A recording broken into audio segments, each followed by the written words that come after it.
Hey, yeah, I just wanted to let you know what's been going on in the sense that, well, I haven't really done any gaming related videos or any of that type of stuff in quite some time. I've been focused on other things, and yeah, sure, I would like to do, post some videos about, hey, I'm playing this game or about to play this game or I'm reading the rules for such things. But anyways, we're going to wander around a little bit. I'm going to show you what's been going on. I removed most of these quite a while ago now. Anyways, this is pretty impromptu. You're going to see, a lot of raw things about my house or whatever. So all those are my 15 millimeter Ancients stuff and whatnot. That was always on the top shelf. The problem is I'm just getting too many Great War, well, not too many, you never have enough, Great War books, so I need that top shelf, to be honest with you. So this is where I'm trying to get some of the stuff ready for the live stream coming up on Saturday. There's a bit of the printout for the Chronology of the War thing that I'm going to have to transcribe, put into whatever. This is part of the St. John's thing as well as Zoe Popova. That's my creative writing, whatever stuff. This is about a thing about what is the battalion that I printed off. I'm going to talk about it hopefully maybe next at the next live stream. But I did also mention on the side note that I was going to have the 3-year anniversary for the live stream 1 week before March to Victory. The problem is, well, not problem, is the Harold Bosma won't be around, and there's no effing way I want to have Harold Bosma not around for the anniversary. So I think we'll have it on the 29th when he gets back. That just makes more sense. There's no way I'm doing that. Here's my little chalkboard telling me that right now there's 67 games, 67 days to can games, I think, and tomorrow's World War I image of the day is going to be called Break Time, for me anyways, so that's that. Let me go and grab my reading glasses just in case I need them, and I know I shouldn't be drinking coffee at this hour, but I do. That's just the way it goes. Yeah, we'll see. I'm using my old, the low-res camera. There's Leo sleeping. I'm absolutely shocked, actually, because I just turned on the light. Now, this thing here, I haven't played since Christmas. The last note I took a look at in the Russia thing, because it's the Russian turn right now. I haven't played this since freaking Christmas. It's been frustrating for me, and the longer I go away from this, the longer it's going to take for me to just get into the point where I can actually make proper moves. It's going to take a long time to just stare at the map for a while until I get my head around what's going on and then go from there and there and there. It's a complicated, operational, beautiful thing, and the jig, I love the thing to bits. And over there is my Point Ziltum camera with the pack there beside that god-awful pillow. And hold on here, I'm going to take a sip of coffee.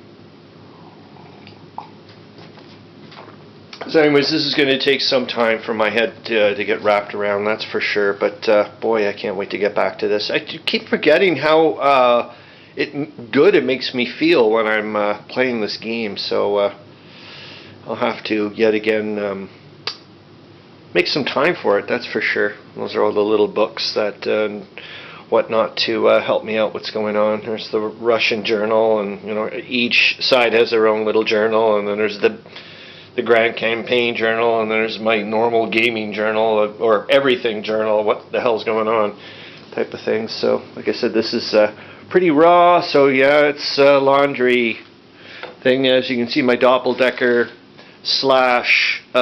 / Lazy General stand is working for other things as well. So that's just the way it goes. Yeah, I got the water thing out there to kind of warm up. I suppose I should have watered the plants today, but I didn't. Yeah, I've got a lot of stuff on the go, as you know. I've been dealing with self-care and whatnot, and yeah. Boy, oh boy, can that ever get, just mentally tiring and whatnot. Oh yeah, there's my beautiful little sampler. Yet again, would like to do some more, have more time with, but it's okay, Everything, I'm going to show you what I've been going over here. It's been a while since I've been getting into there. So that's the part of that SBI Quad Great War in the East series thingamajig. I went and went and downloaded the image for the Brusilov map and then turned it into 12 panels so I can make it much bigger. And there's part of that SPI World War I, 1914, 1918, just down there, just to see if, like I said before, if I can do some kind of Balkan thingamajig. And there's the full-on. I was trying to use push pins, as you can see. I'm just trying to figure out, like I said, it doesn't mean anything's going to happen with it. It's just, I'm just letting my mind wander, and if good things happen, good things happen. As you can see, I've got like way more different colored push pins. I wanted to see if I can start farting around with that aspect. Oh, brother. Like I said, I'm just going to let... oh, I do want to show you some neat things, though, for sure. Hold on here. Yeah, like I said, you're going to see a lot of laundry. This is the way it is. I don't use a dryer or any of that stuff, so that's just the way it goes. Hold on. 4,000 more things haven't been doing, or like half. Well, we'll get there in a minute. So here's the. Remember, I'm going to be running this at Can Games.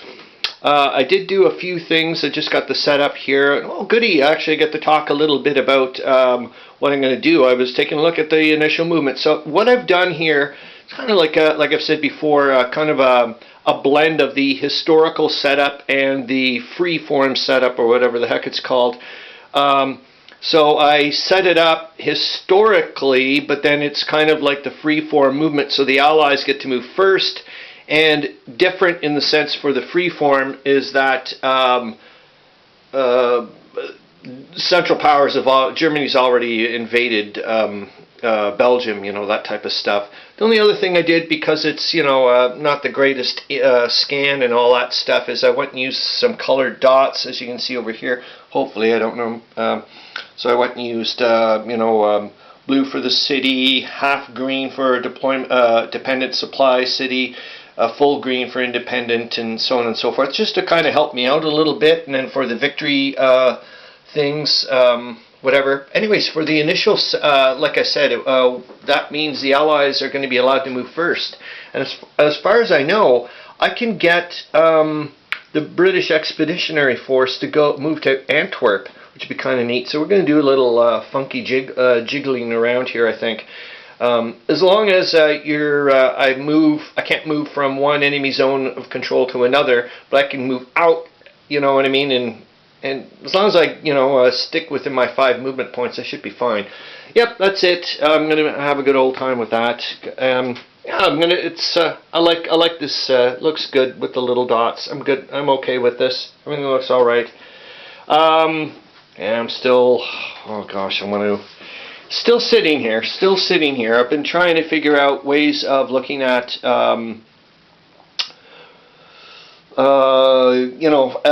it's a solid. I'm trying to look at it from a solitaire point of view, and the revealing of the German units and so on and so forth. I'm liking what I see.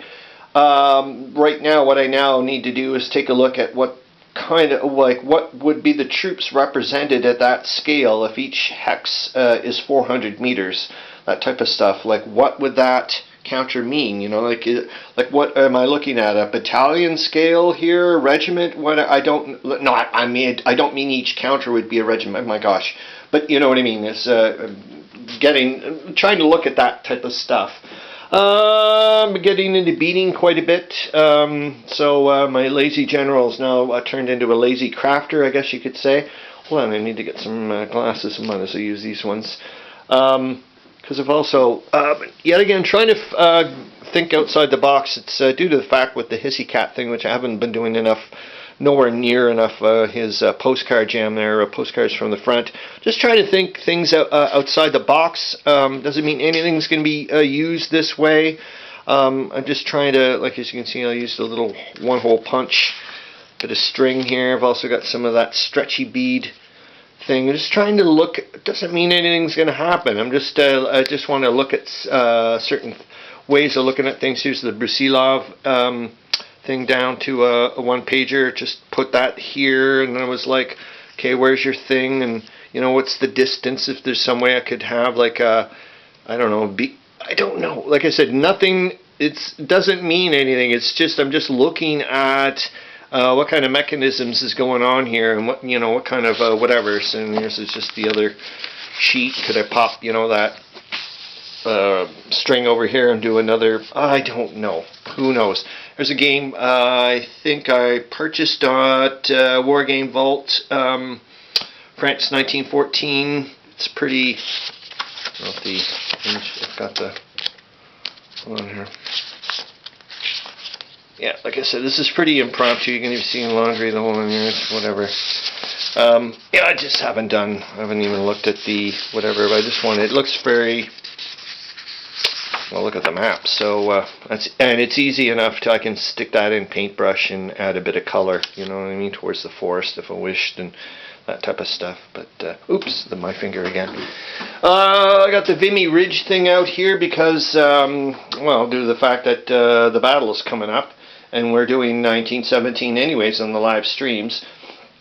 And coincidentally, Harold Bosba mentioned the Kerry Anderson game, Vimy, and he was like, "Oh, do you have it?" And I was like, "Yeah, it's upstairs." So I wouldn't mind doing a 3, and I just actually purchased the Mike Lambo game via War Game Vault, so that print and play, so that way I can scale it the way I want it to. I don't know whatever it's called exactly, but it's the solitaire version of the Vimy Ridge thing, Assault on Vimy Ridge or something. I also have the Decision Games Vimy Ridge, which I've set up a few times, so I wouldn't mind doing it. That would be interesting. It's not till the 9th of, there's the, oh, it is actually called Vimy Ridge. I thought it was just called Vimy. There's the Kerry Anderson one. I actually think I had to email them to purchase it that way at the time or something like that. I think so. I think that's the only Kerry Anderson game I have. Still haven't played this game yet. It's just sitting there, sitting around. Got all the little cubes that I'm going to be painting up. I'm using that graphite look for the supply counters rather than just the straight up wedges, so I have more contrast. Black powder anyway, so there you go. Got the other games and maps and Lord knows what sitting down there. Like I said, everything's kind of like just in, as you know, per usual. I do have these a lot of times. This game, I'm telling you, is something I'd like to talk about a lot more, about the Kaiserslaut. Wow, actually, it's got it here, the Battle for Europe, 1918. That's interesting that it's because it is actually says an alternate title in BGG. It's a monster game. I would like to talk about it more. However, Bosma yet again was mentioning, oh boy, do I ever like to look at that map. I was looking at to see if I could make some use my handmade homemade counters to start representing things, because each turn, I'm just going to talk very quickly here about it because I want to go more in depth later on. That's why I want to start making notes and so on and so forth. As you can see, for sure I would say the most complicated game or robust or I don't know, whatever you want to call it, rich game that Spence and Gable put out, for sure. There's a lot to it. There's not too many pages to the rules, but my goodness, there's a lot to it. An interesting side note on, you can see all the counters. I'm actually missing one. Darn it.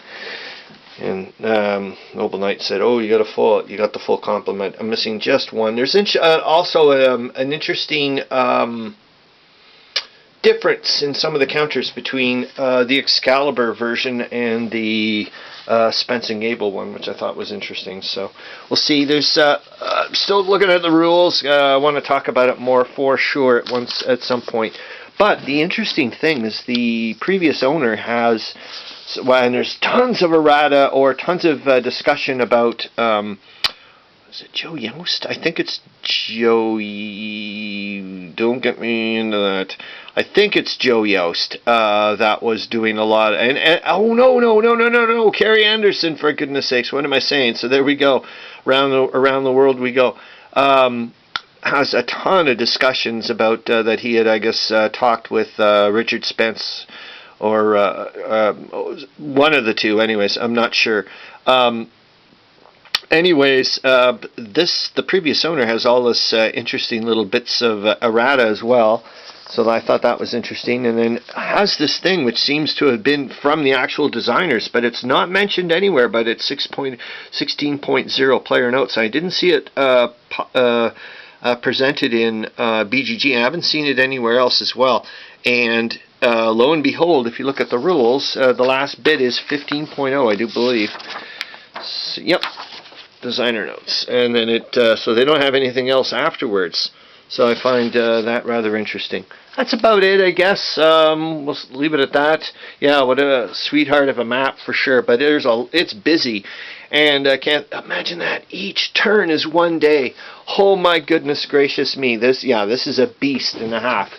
Like I said, it's going to be fun as hell to eventually get to it. But I would like to talk about it more. That's for darn sure.